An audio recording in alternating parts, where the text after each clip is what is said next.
여러분, 고난주간 목요일에는 너무 많은 일들이 있었습니다. 그러나 낮 시간에 있었던 일보다 저녁 이후의 일들이 너무나 중요합니다. 목요일 일정은 그날 저녁에 있을 식사 준비로 시작됩니다. 예수님은 제자들과 함께 식사를 마치신 후 예루살렘 성 밖으로 나가십니다. 기드론 계곡을 건너서 맞은편에 있는 올리브 숲에 들어가셔서 기도하십니다. 이때에 가룟 유다가 인도하는 성전 군대가 횃불과 무기들을 들고 예수님과 제자들이 있는 바로 그 자리로 왔습니다. 이와 같은 엄청난 일을 앞두고 계신 예수님이 6월절 만찬을 나누시면서 가룟 유다에게 집중하십니다. 그의 배신에 관해서 담담하게 말씀하십니다. 21절 그들이 먹을 때에 이르시되 내가 진실로 너희에게 이르노니 너희 중에 한 사람이 나를 팔리라. 예수님의 이해할 수 없는 이 말씀에 제자들이 한 사람씩 묻습니다. 주님, 나는 아니지요? 예수님이 대답하십니다. 나와 함께 그릇에 손을 넣는 그가 나를 팔리라. 이 식사 자리에는 최소한 13사람이 있었습니다. 당시의 관례처럼 가운데 큰 자리를 펴놓고 왼팔을 고인 채로 빙 둘러서 비스듬히 기대고 있었다면 음식을 담은 그릇이나 소스 그릇이 여러 군데 나누어져 놓여 있었을 것입니다.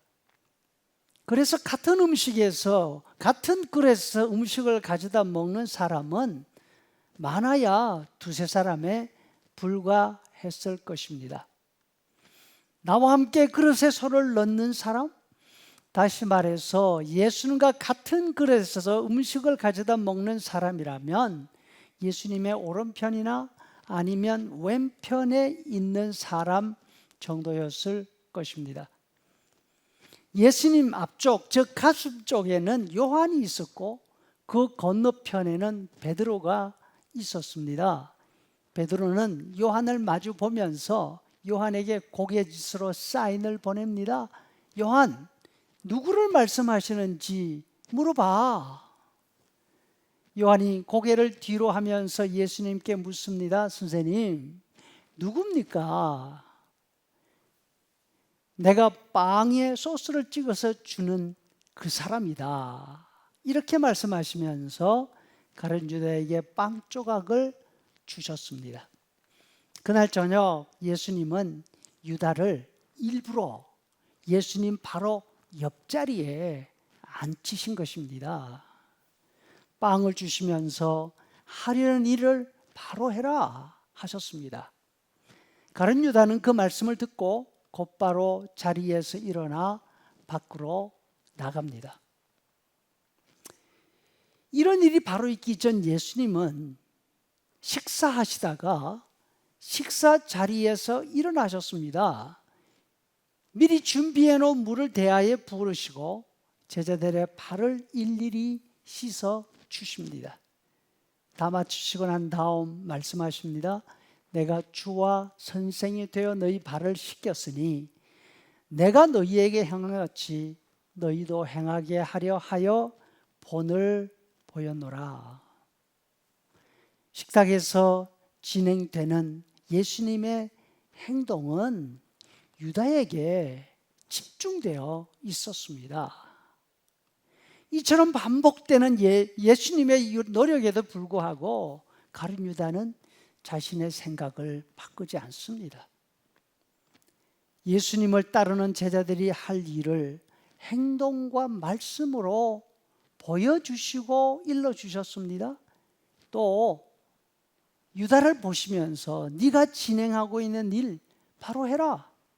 그의 계획을 꼭 집어서 말씀해 주시지 않습니까? 내가 다 알고 있다. 마음 바꾸어라. 네가 할 일은 배신이 아니라 내가 보여주는 것처럼 섬기는 일이다. 예수님은 그 귀한 마지막 만찬 자리에서 가룟 유다를 위해서 그의 마음을 돌이키기 위해서 이처럼 애를 쓰고 계십니다. 그럼에도 불구하고 유다는 결국 자신의 갈 길을 갔습니다. 27절 조각을 받은 후 곧 사탄이 그 속에 들어간지라. 즉 유다는 예수님의 말씀과 사탄 가운데서 사탄을 선택하고 사탄이 그의 마음속으로 들어간 것입니다. 여러분, 하나님은 한결같으십니다. 창세기에서 하나님 아버지께서 가인에게 이렇게 말씀하십니다. 4장 17절 말씀. 죄의 소원은 네게 있으나 너는 죄를 다스릴지니라. 이 땅에 오신 하나님의 아들 예수님이 가룟 유다에게 말씀하십니다. 네가 하는 일을 속히 하라. 그런데 가인은 하나님의 말씀에도 불구하고 죄의 욕심을 따라 아벨을 해쳤습니다. 가룟 유다는 예수님의 말씀에도 불구하고 자신의 욕심을 따라서 예수님을 배반했습니다. 오늘날 성령님이 우리에게 말씀하십니다. 갈라디아서 5장 17절 육체의 소욕은 성령을 거스르고 성령은 육체를 거스리나니 너희는 성령을 따라 행하라.